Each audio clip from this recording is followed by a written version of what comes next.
Hi, this is Joe Catrambone. Welcome to Talkin Business. It's my honor today to have one of our trustee members with us, Dominic Dillon, who is founder and CEO of 3B Protection, which we'll get into in a minute. I want to first welcome you, Dominic. Thank you for inviting me. Thank you for taking the time.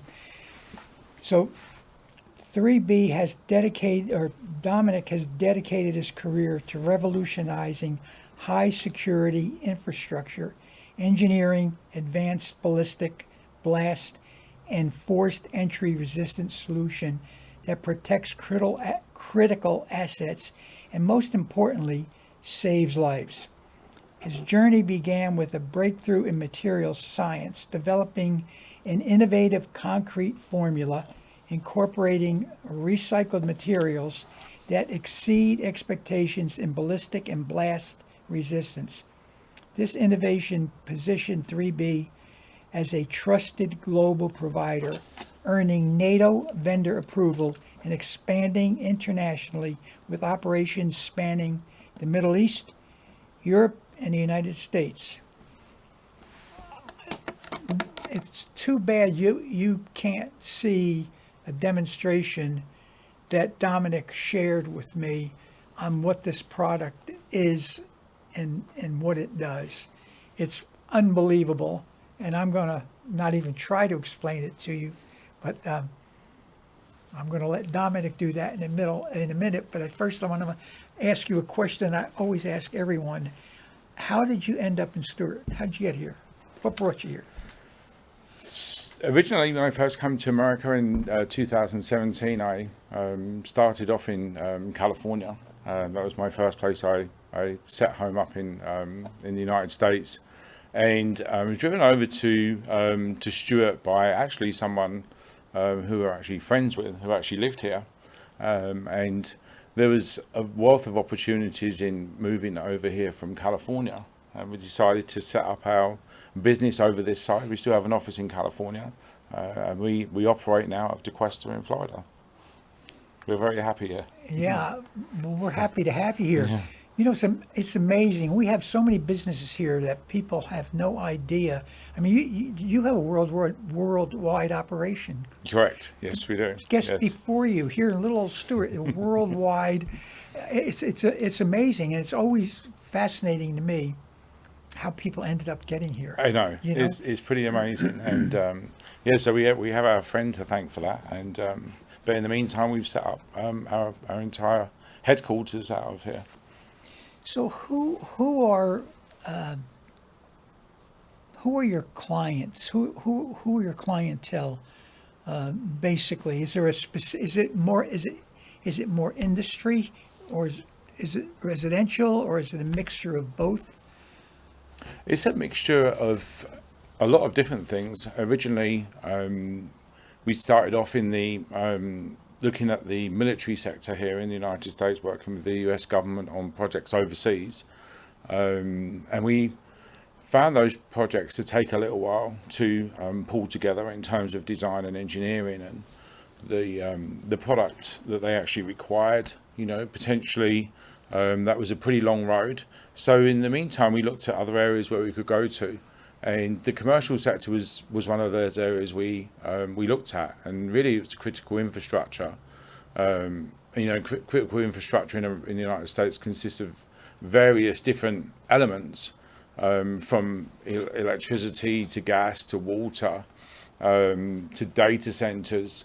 And that's where we originally started off here in America. That was the very first projects that we supplied, was into the critical infrastructure, and from there it's led us on to other applications and other markets where, for example, residential housing is one that now we're about to embark on, but also now venturing back into to the military side of things.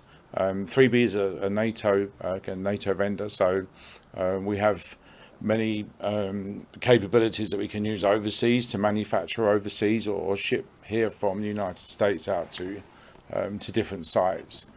So our market is very, very vast, and we're seeing that increase as time passes here in the United States. How did you find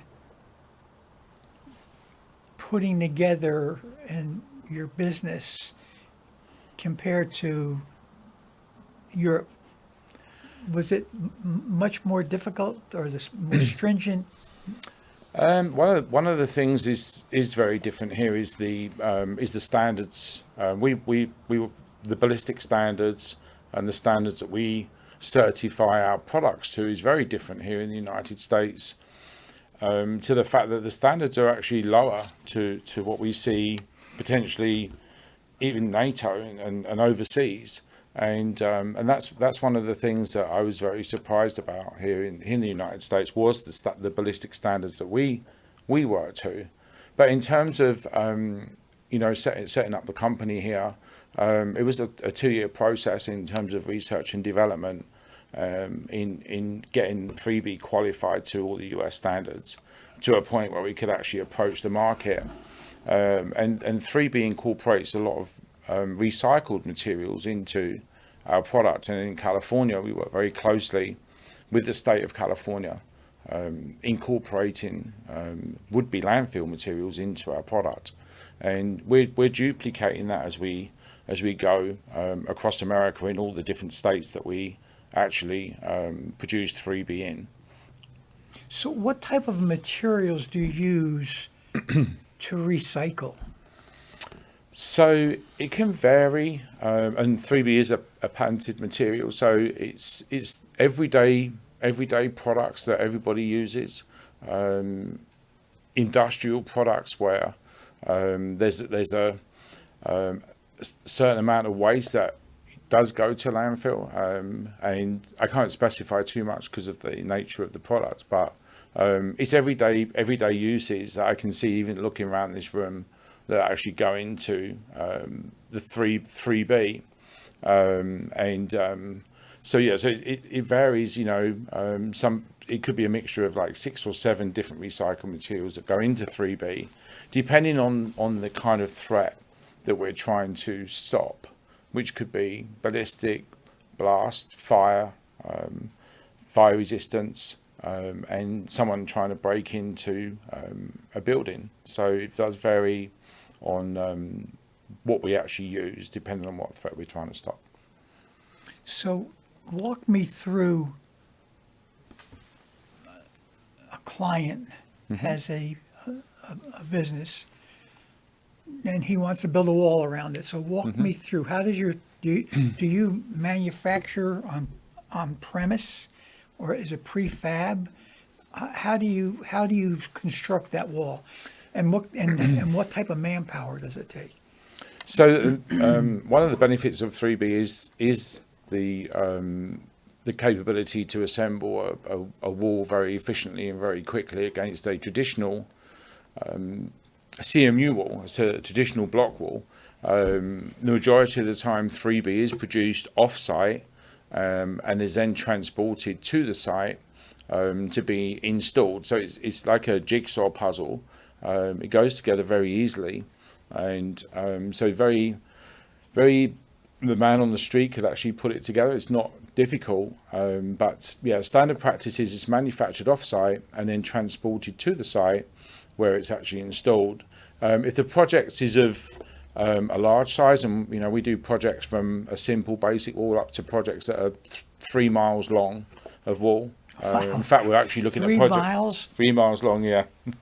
So we actually have been looking at one more recently, which is actually 5 miles long. So so we do very small projects up to very large projects. And in the terms of a larger project, then we would be looking at putting a manufacturing facility on site to produce 3B to save on transport costs for our clients. So it really does vary. We're very adaptable, very easy to work with, and we work with our clients in making the best decisions in terms of where we actually manufacture the product. What type of an operation would require a 5-mile wall? It's actually very small.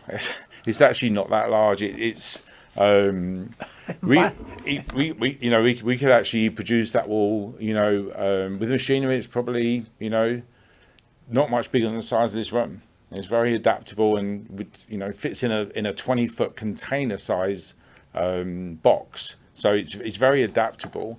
And in terms of a 5 mile wall, we need like 2 or 3 systems. So obviously, and the manpower is pretty low. So we don't need maybe like 20 people to produce that wall like every day. It's going to take a while to produce it, but yeah, it's pretty efficient. But what requires what's behind that 5 mile wall? So it can be various different things. It could be a solar farm. A what? It could be a solar farm. Okay. It could be a solar farm. It could be a large military base. It could be a large water plant. I'm trying to say what I say. I've got to be careful what I say. But yeah, I've got to. So it's something that needs protection, and not necessarily a ballistic protection. It could be from someone attempting to break in and steal from the facility, or just really do basic damage. A lot of damage is caused today by just someone simply breaking in to a facility, and maybe not stealing much, but doing $100,000 worth of damage. So, that's the problem. So, and with 3B, by encapsulating the asset with 3B, you're going to delay the assailant from breaking in, but also from doing it, shooting the asset, which is what we see a lot of right now. Does the military use your product at all? It does, yes. In around encampments or bases? In various different situations, yeah.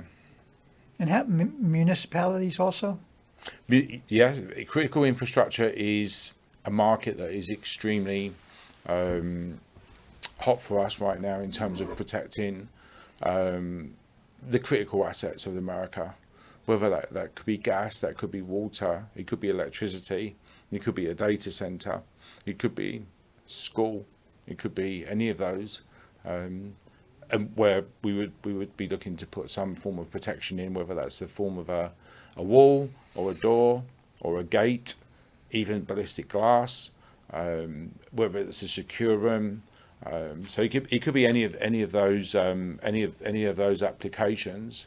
And more recently, we've actually seen an uptick in restaurants approaching us for protecting their restaurants, which is something that's been happening over the last 6 to 8 months. So there's other people are starting to look at how do we secure our buildings and how do we protect our people and how do we protect our assets. And one of the beauties with 3B is a very simple switch of material. It's nothing that's difficult to actually do. It's something that doesn't cost that much more money than putting up a traditional block wall. In fact, in some states, we're actually cheaper than putting a block wall up. So there's a myth about ballistic protection being very expensive, and the answer is it's actually not. Is the product poured? Is it molded? How is it? How do you install it on a site?